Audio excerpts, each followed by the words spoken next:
Hai,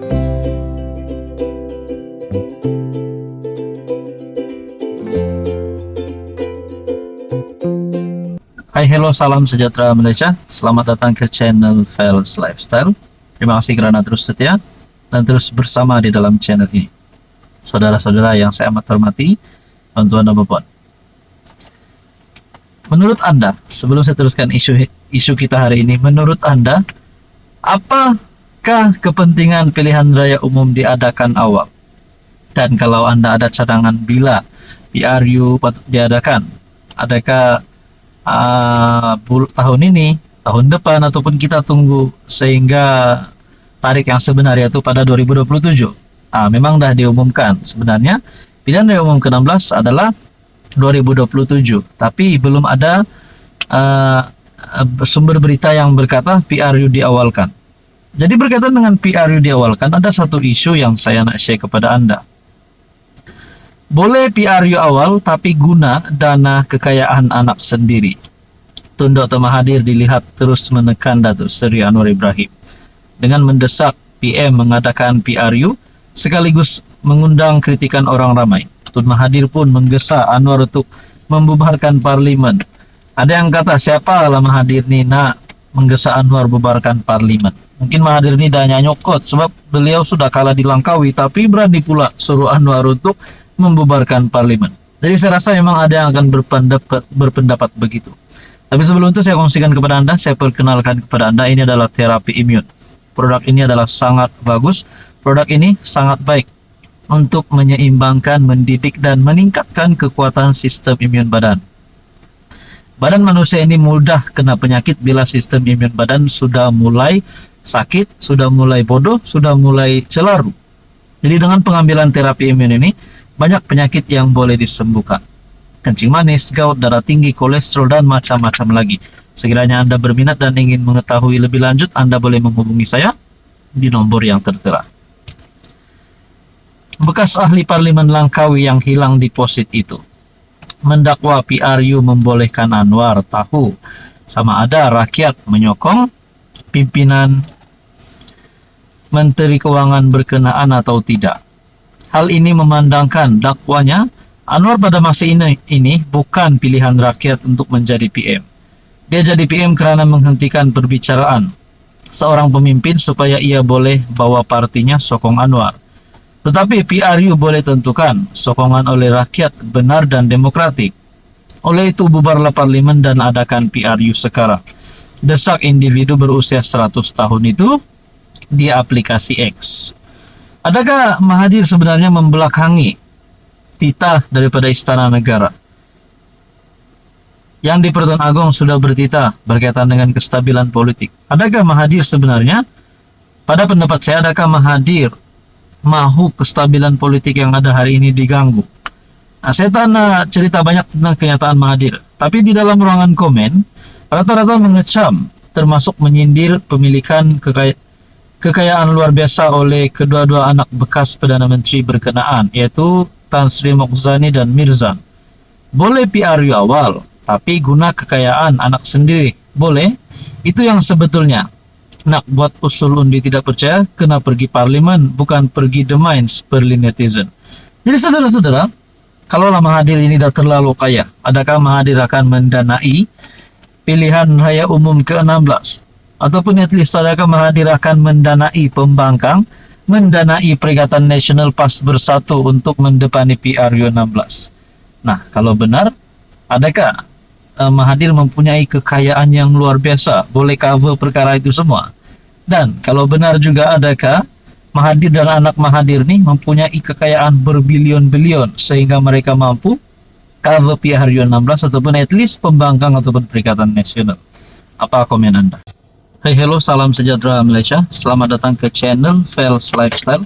Terima kasih kerana terus setia dan terus bersama di dalam channel ini. Saya nak kongsi kepada Anda satu isu yang paling panas. Saya tidak pasti dan saya tidak tahu sekiranya isu ini memang benar ataupun tidak, atau hanya cerita yang dibuat-buat. Mungkin kita pernah dengar at least satu kali atau dua kali yang berkata bahwa Mahathir ini penyakau. Saya tidak tahu Mahathir penyakau ataupun Mahathir ini memang seorang pemimpin yang telah menyakau banyak harta negara, duit negara semasa berkuasa dahulu demi memperkayakan kroni keluarga Tun Mahathir. Tapi satu tajuk berita ataupun satu dapatan saya melalui Facebook yang saya lihat melalui Facebook page Suara Kita Hebat sejak 2019 lagi, tapi gambar ini saya nak kongsi kepada Anda karena ini menimbulkan satu tanda tanya di dalam pemikiran saya.